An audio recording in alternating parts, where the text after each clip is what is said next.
BFM Business, Intégral Placement, l'œil de la presse. Votre coup de gueule de la semaine? Ah, qu'on est bon, mais qu'on est bon! Vous parlez de foot? Non, vous voulez parler de foot? Non, rendez-vous compte. D'ailleurs, en foot, la règle qui consiste à dire qu'à la fin, l'Allemagne gagne toujours vient d'en prendre un coup. Et d'ailleurs, je me demande si, au passage, nos amis allemands ne sont pas en train simultanément de perdre la prochaine présidence de la Banque Centrale Européenne. Non, je ne veux pas parler de football et surtout ne pas donner le sentiment de donner des leçons à nos amis et voisins, vu la qualité du jeu qui a été servi par les Bleus lors de leur dernier match. D'ailleurs, il n'est pas certain qu'on aille beaucoup plus loin qu'eux. Non, si je dis qu'on est bon, c'est parce que des chiffres sont sortis cette semaine qui m'a valu de lire ou d'entendre ici et là une multitude de commentaires sur le patrimoine des Français. Vous voulez parler de cette étude qu'on a notamment évoquée hier, les 5 000 milliards d'euros, à savoir le patrimoine financier des ménages français. Exactement, et dans notre société, dès lors que l'on a un chiffre, qu'il soit vrai ou faux d'ailleurs, on peut affirmer des vérités qui deviennent crédibles. Pourquoi? Parce qu'elles sont chiffrées. Donc je vous propose de faire un peu d'éducation, un peu de pédagogie, de recommandations d'ailleurs en termes d'investissement, sur la base de tout un tas de chiffres que vous connaissez peut-être ou pas. Donc on ne commence pas par les 5 000 milliards. Si on va peut-être recommencer même peut-être par remettre en cause ce chiffre-là. Pourquoi? Je l'avoue, mais si je pinaille, mais si on se limite à des approximations, on peut encore plus dire n'importe quoi. Donc parlons de notre chiffre de 5 000 milliards. D'où sort-il? D'un rapport qui a été un rapport de l'Observatoire de l'épargne réglementée qui a été publié il y a de cela 2 jours par la Banque de France. Alors c'est sérieux, la Banque de France, dans le communiqué de presse, que nous dit-on? Tous les placements confondus, le patrimoine financier des ménages a dépassé 5 000 milliards en 2017 pour atteindre 5 014 milliards. Et en regardant le rapport, on constate que le patrimoine était chiffré par la Banque de France à 4 776 milliards fin 2016. Bon. Et ça, ce sont des faits, il n'y a pas à contester, si? Ben, voyez-vous, ce qui me plaît dans le journalisme, c'est de recouper l'information. La meilleure façon de le faire, c'est en fait, quand on vous dit blanc, d'essayer de vous livrer un exercice intellectuel pour savoir si ça peut pas être noir. Donc ça impose d'avoir un peu de compétences techniques et surtout beaucoup de mémoire. Eh bien, voyez-vous, je me suis rappelé que l'INSEE avait, début juin 2018, publié une étude sur le patrimoine des Français. Et qu'est-ce qu'elle nous disait? Pas la même chose? Eh bien, sur la base du patrimoine national, l'INSEE nous disait que fin 2016, le patrimoine financier des Français était égal à 5 028 milliards d'euros. Donc en fait, la barre des 5 000 milliards aurait été franchie il y a 1 an. Donc le scoop de la semaine serait donc en fait une information qui date d'il y a 1 an. Donc bon. En fait, si je m'amuse à comparer les chiffres, il y a quand même 300 milliards d'écart, et 300 milliards c'est quand même une paille. Bon, 300 milliards ou pas, ça nous confirme quand même quelque chose, c'est qu'on est plutôt fourmis. Ouais, en fait, 5 000 milliards, ça fait gros, mais ça veut surtout pas dire grand-chose. Et puis, si je regarde le patrimoine économique national, eh bien, je vous annonce, mon cher Cédric, que les Français sont environ 3 fois plus riches que ça. Oui, parce que là, c'est financier. Ça. Exactement. Selon l'INSEE, le patrimoine des ménages s'élevait fin 2016 à plus de 12 500 milliards. Un écart qui s'explique, vous l'avez dit, par le fait qu'au placement financier s'ajoute en fait tout ce qui est foncier et tout ce qui est terrain bâti, et ça augmente le chiffre. Cela dit, je ne cache pas qu'en vous donnant ce chiffre de 12 500, c'est-à-dire en parlant en brut, je biaise un peu les chiffres, histoire de faire un peu de pédagogie. C'est-à-dire, on rappelle du coup la différence entre ce qu'on appellerait le brut et le net? Tout à fait. La différence qu'il y a entre les deux, ce sont les dettes. Ce qui compte naturellement pour mesurer la richesse patrimoniale, ce n'est pas le patrimoine brut. Imaginons, je suis totalement vierge, je n'ai rien.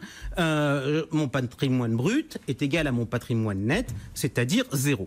Imaginons que je décide d'acheter un bien immobilier d'une valeur de 100 que je finance entièrement à crédit. Eh bien, que se passe-t-il? Mon patrimoine brut, il est de 100, mais mon patrimoine net, il est de 100 moins mes dettes, c'est-à-dire 0. Alors un jour, je raconte l'histoire, j'ai une consoeur qui achète un appartement, je lui dis tu dois être content d'être propriétaire, et elle me dit en soupirant, me disant tu sais Jean-François, je ne suis propriétaire que de mes dettes. Alors au passage, quand on regarde comme ça permet de faire de la pédagogie et d'avoir une nouvelle version du risque. Je prends mon hypothèse. J'ai acheté mon bien immobilier. La première année, le marché immobilier baisse de 5%. Donc, mon patrimoine brut, il va non plus être égal à 100, mais il va être égal à 95. Quant à mon patrimoine net, pour le calculer, je vais regarder comment vont évoluer mes dettes. On va dire que j'ai dégagé une capacité d'épargne, que j'ai été capable un peu de rembourser mon crédit. Donc mon crédit, il ne vaut plus 100, il ne vaut plus que 97. Ça veut donc dire que dans ma situation, mon patrimoine net est négatif. Avec de l'immobilier à crédit, on peut donc se retrouver à perdre plus que ce qu'on a. Bon.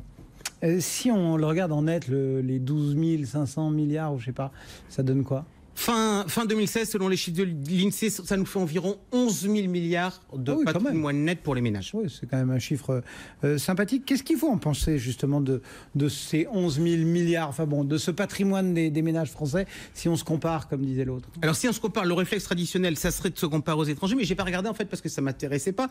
En revanche, j'ai un autre sujet qui m'a titillé. Pourquoi? Parce que on sait que dans notre société, en fait, ceux qui ont l'argent, ils ont le pouvoir. Et avoir le patrimoine, c'est avoir l'argent. Or, voyez-vous, si vous regardez les comptes de la nation, eh ça vous donne la situation patrimoniale de tous les agents économiques. Et croyez-moi, quand on regarde les chiffres dans le détail, ça vous donne de sacrées surprises. C'est pas très didactique, ça, les agents économiques, c'est quoi? Alors, les agents économiques, c'est quoi? C'est les ménages, c'est-à-dire nous, les individus.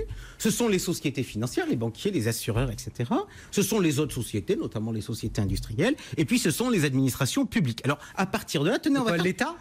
L'administration publique, c'est notamment l'État. Alors, on va faire la pédagogie. Tiens, quel est, selon vous, Cédric, l'agent économique qui a le plus de dettes? L'État? Perdu. Ce sont les sociétés financières. Ah. Pourquoi? Déjà, parce que l'argent que l'on dépose sur son compte à la banque, en pratique, c'est une dette de la banque à votre égard. Alors, vous dites, c'est mon argent. Non.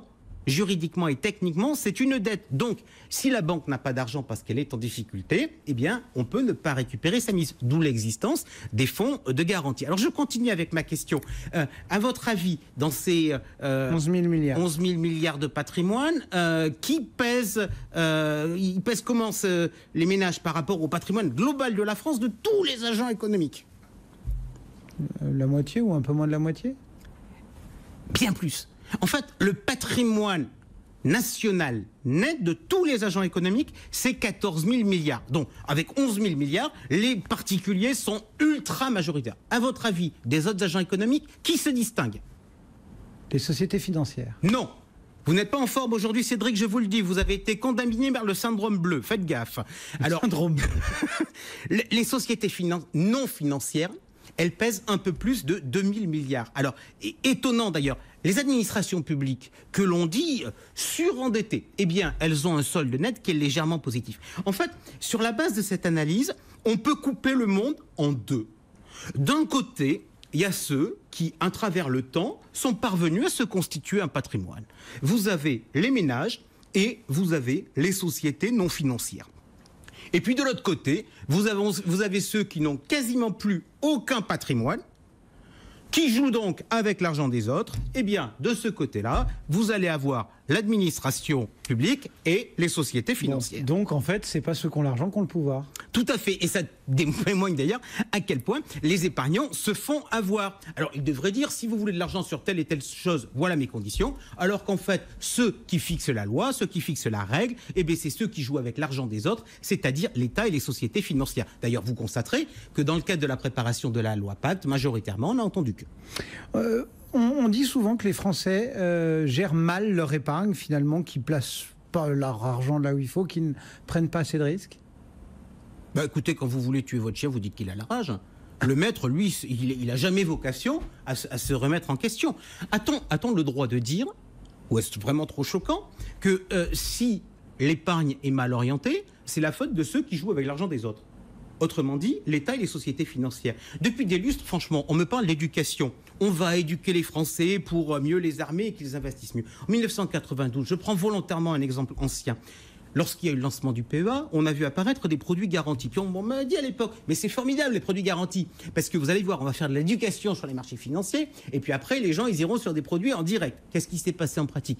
On a vendu des produits garantis. Quand le produit garanti est arrivé au terme, on a dit, paf, on sait qu'à ce moment-là, il y a l'argent qui tombe. Facile commercialement, on va voir le client en disant, oh, on vient de vous rembourser avec un truc qui a gagné un peu d'argent. Eh ben, qu'est-ce que on va vous proposer? Eh ben, on va vous refourguer un produit garanti, ainsi de suite. Je vous le dis très clairement, on ne cherche pas à éduquer, on cherche à assister, histoire que ce que j'appelle les joueurs gardent le contrôle du système. Bon, n'empêche qu'il y a trop d'épargne réglementée? Ben c'est ce qu'on a entendu dire. On nous a dit 14,6% d'épargne réglementée dans le patrimoine financier des Français. Ouais, mais là encore, si je regarde par rapport au patrimoine global, ça ne fait que 7%. Ouais. Et question de bon sens, quand on a de l'immobilier, est-ce que ces charges, elles augmentent ou pas? Bien sûr que les charges, elles augmentent. Donc dans ce cas-là, c'est pas idiot d'avoir un peu d'argent de côté. Alors moi, en fait, je vais vous dire ce qui me surprend, c'est que je trouve qu'avec 5 000 milliards d'épargne financière, on n'est pas bon. À mon avis, le sujet aujourd'hui, c'est pas de savoir si on a trop d'épargne réglementée, c'est de savoir si on a trop d'immobilier. Conclusion, en fait, la seule vérité vraie avec les chiffres, c'est qu'on peut leur faire dire ce que l'on veut.